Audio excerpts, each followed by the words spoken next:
조갑제TV 시청자 여러분 안녕하십니까?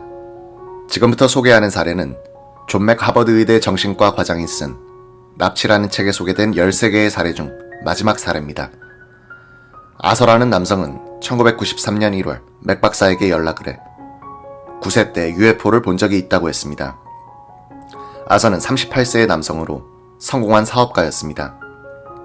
서부와 동부에 자신의 집이 있으며 환경운동가로도 활동하고 있었습니다. 맥 박사는 나는 이 사례에 대한 조사가 이제 막 시작된 단계임에도 이를 책의 마지막 사례로 소개하기로 했다며 인간의 미래에 대한 긍정적인 요소가 있기 때문이라고 했습니다. 실제로 맥 박사는 책을 쓸 당시 아서와는 한 차례의 사전 인터뷰, 한 차례의 최면 치료, 몇 차례의 전화통화만을 했었을 뿐이었습니다. 아서는 미국 동부에 거주하는 보수적인 가톨릭 부자 가족의 6남매 중 5째였습니다. 아버지는 성공한 변호사였고 어머니는 부동산 재벌이었습니다.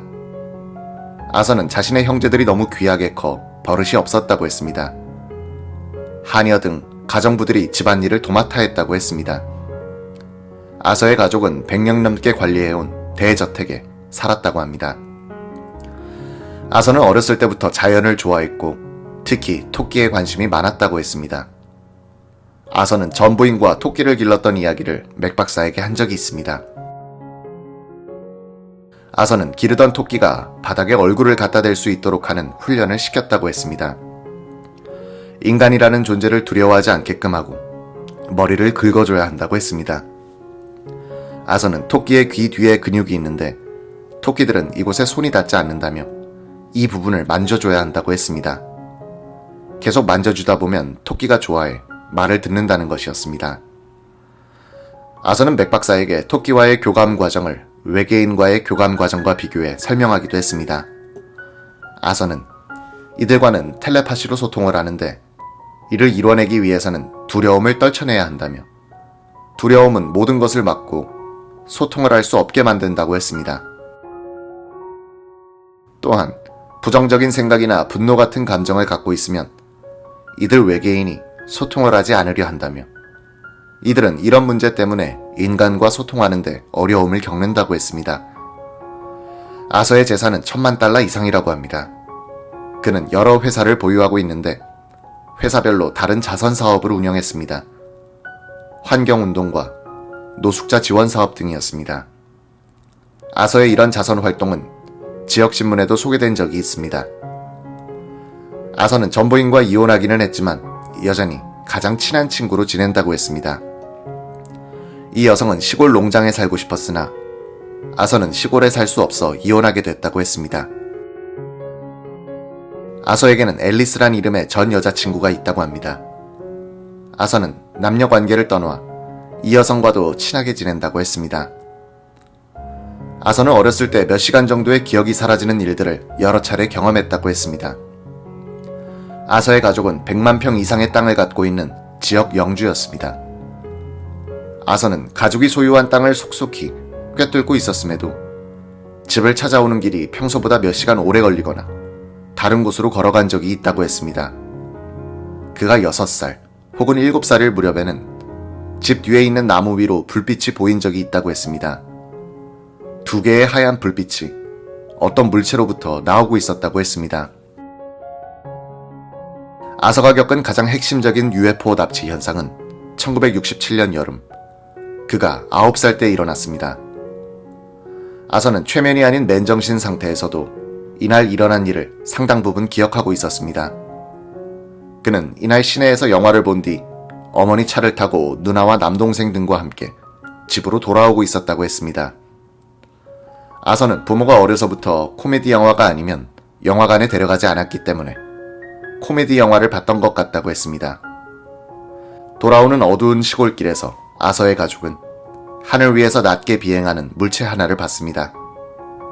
어머니는 저 비행기는 심각하게 낮게 날고 있다 라고 말한 뒤 걱정되는 목소리로 비행기가 아니다 라고 말했다고 합니다.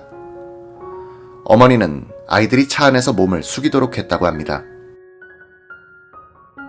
아서는 무슨 이유에서인지 자신은 걱정되는 것이 아니라 흥분되는 느낌이 들었다고 했습니다. 아서는 뒷좌석에 앉아 있었는데 이 비행물체가 약 30m 상공에 떠 있는 것 같았다고 했습니다. 그는 너무 여러 가지 색을 내뿜고 있어서 무슨 색이었다고 말하기가 어렵다며 불빛이 어머니 쪽과 내 쪽 창문으로 들어오기 시작했다고 했습니다. 아서는 빛이 이렇게 밝게 쏘아지는데도 그림자가 발생하지 않아 이상했다고 했습니다.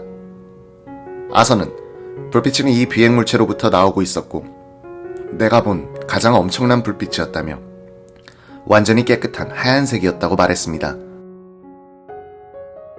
아서는 비행물체에서는 크리스마스 트리처럼 여러 빛이 나오고 있는데 전구가 보이지 않았다며 빨간색, 하얀색, 핑크빛 보라색이 보였다고 했습니다. 다른 가족은 모두 겁먹은 상태였지만 아서만은 이런 상황을 즐기고 있었다고 합니다. 그는 이후 이 물체와 무언가 소통을 하게 됐다고 했습니다. 그는 이런 생각들이 나에게 주입됐다는 게 가장 정확한 묘사 방법일 것이라고 했습니다. 그는 더 많은 것들을 알게 될 것이다. 겁먹지 말고 이에 순응하면 더 많은 것들을 알게 될 것이다. 라는 메시지를 전달받았다고 했습니다. 그는 생명체들을 본 기억은 없다면서도 이들이 작고 재미난 천사들이었던 것 같다고 했습니다. 아서는 이들이 한 번에 받아들일 수 없을 정도로 많은 정보들을 전달하려 했다고 했습니다. 한 번에 물을 왕창 쏟아부어 다른 쪽으로 물이 넘쳐나는 것 같았다고 했습니다. 아서는 차가 얼마나 오랫동안 갓길에 멈춰 있었는지는 기억이 나지 않는다고 했습니다. 영화관에서 집까지는 약 20분 정도 걸린다고 합니다. 집에 돌아와 보니 할머니가 약속 시간보다 2시간이나 늦게 왔다고 화를 냈다며 약 1시간 정도의 시간이 지나간 것 같다고 했습니다. 아서는 기억은 나지는 않지만 영화관에서 오는 날에는 보통 아이스크림을 하나씩 사 먹고 돌아오곤 했다고 했습니다. 어머니를 비롯한 차에 있던 모든 사람들은 이날의 일을 다른 가족에게도 말하지 않았습니다. 아서는 우리 가족은 시시콜콜한 것 하나까지도 다 이야기를 하는데 이날 일만은 특이하게도 그렇게 하지 않았다고 했습니다. 아서의 가족이 이날의 일에 대해 처음 이야기를 하게 된 것은 25년 뒤인 1989년 여름이었습니다. 이때 아서의 가족은 대규모 모임을 가졌습니다. 친인척들을 초청해 대저택 100주년을 기념했습니다. 이날 아서의 누나인 캐런이 그에게 다가와 영화관에서 돌아오던 날의 기억이 나느냐고 물었다고 합니다. 아서는 처음에는 아무런 기억도 나지 않았다고 했습니다. 누나는 엄마는 기억할까? 라고 물어봤는데 아서는 이에 대해서도 잘 모르겠다고 했습니다.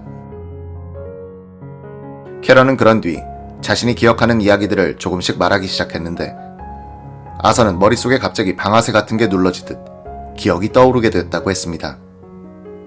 캐런은 이날 엄청난 빛과 천사들을 봤다고 했다고 합니다. 맥박사의 조수인 팸은 캐런과 전화통화를 하고 이날의 기억에 대해 이야기했습니다.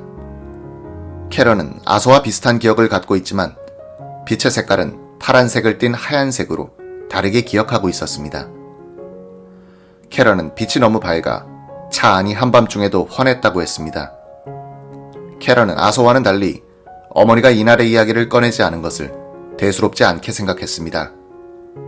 캐런은 어머니는 이해하지 못하는 일이 생기면 이에 대해서는 말 자체를 하지 않는다고 했습니다.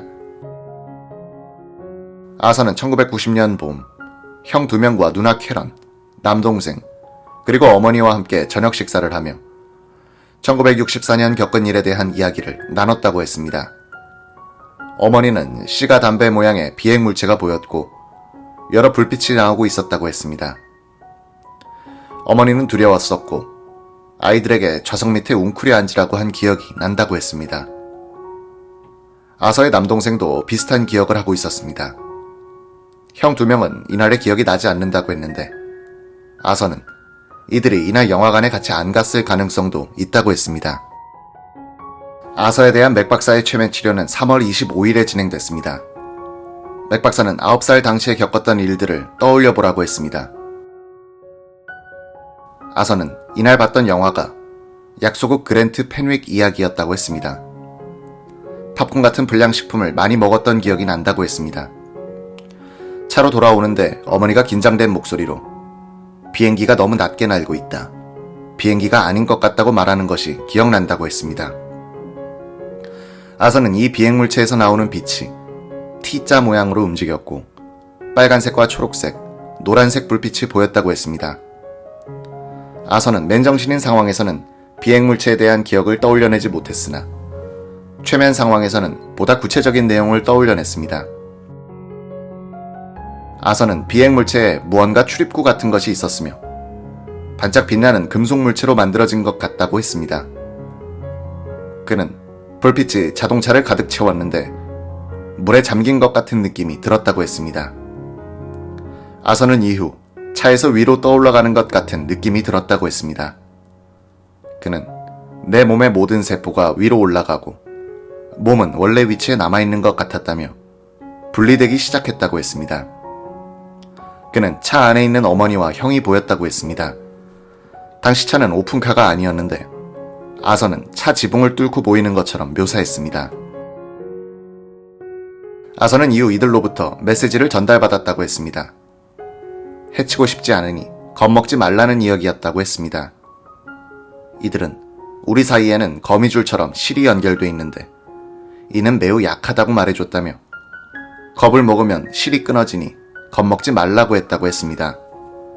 맥 박사는 이 실이라는 것이 실제로 있는 것인지 아니면 은유적인 것인지를 물어봤습니다. 아서는 실제로 비처럼 생긴 실이 보인다고 했습니다. 아서는 6명 정도의 작고 빛나는 생명체들이 모여있는 것이 보였다고 했습니다. 아서는 이들은 배아처럼 보이는데 빛을 내뿜고 있었고 반투명이었다며 머리는 크고 몸은 작았다. 팔과 손가락은 아주 가늘었고 손가락이 5개가 아니었던 것 같다고 했습니다. 다리도 가늘었고 입과 코는 작았으며 아기들처럼 머리카락은 없었다고 했습니다.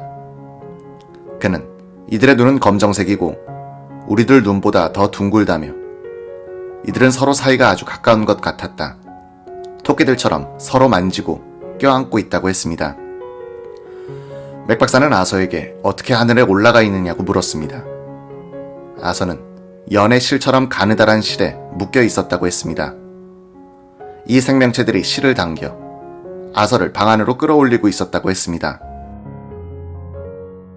아서는 거꾸로 놓인 얕은 접시 모양의 우주선으로 들어갔다고 했습니다.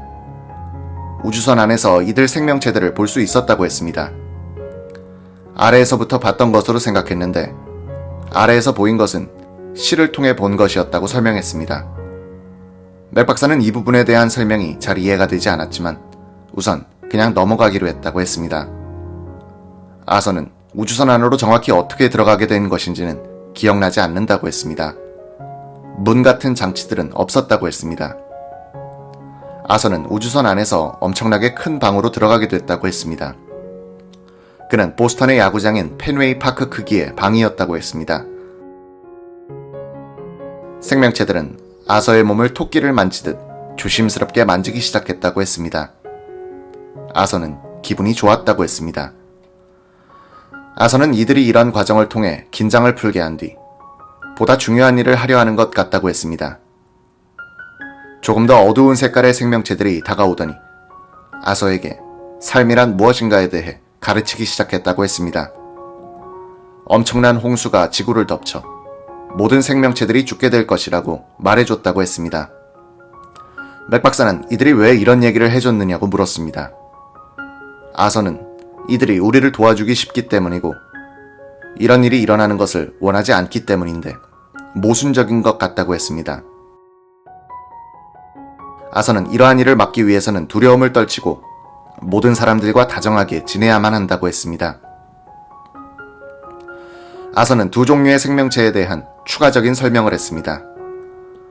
우선 어두운 색깔의 생명체들은 작은 수도승 같았고 가운 같은 것을 입고 머리를 가리고 있었다고 했습니다. 이들은 비즈니스적이었으며 같이 놀자고 하는 마음이 없는 것처럼 보였다고 했습니다. 아서는 이들이 자신의 귀 뒤에 차가운 고무 물체를 갖다 대고 눌렀다고 했습니다.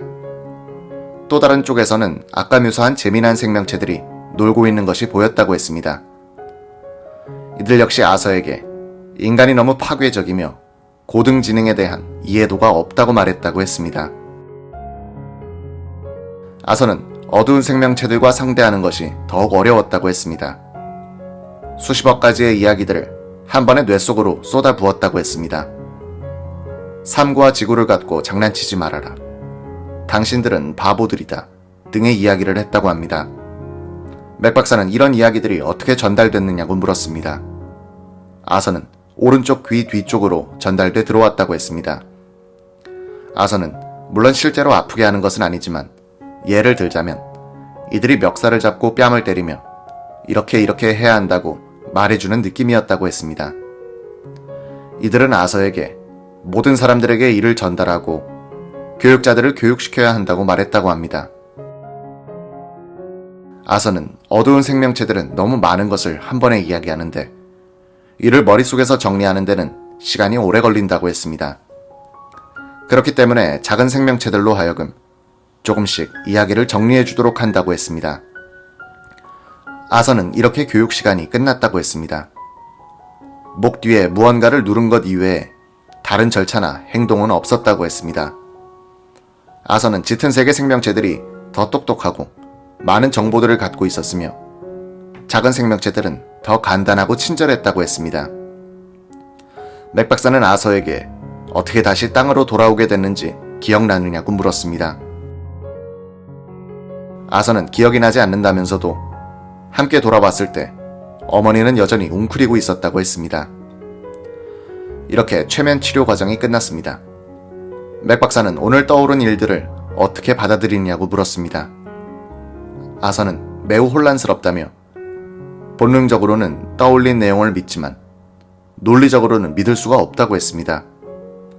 맥 박사는 아서의 사례는 정신의학 측면에서 흥미로운 사례라고 했습니다.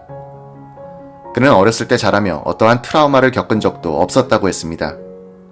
정신적으로 문제가 있었던 적도 없다고 했습니다. 그와 이야기를 나눠보면 매우 안정적이고 균형적이며 창의력이 뛰어나다고 했습니다. 맥 박사는 아서의 이야기는 다른 많은 납치 경험 사례와 마찬가지로 복잡한 질문을 남긴다고 했습니다. 서방 세계의 관점에서 볼 때 우리가 사는 현실 세계와 머릿속에 있는 생각이라는 것은 두 개의 다른 차원이라고 했습니다. 그러나 아서의 경우는 생각 혹은 의식과 현실 세계를 분리할 수 없다는 점을 보여준다고 했습니다.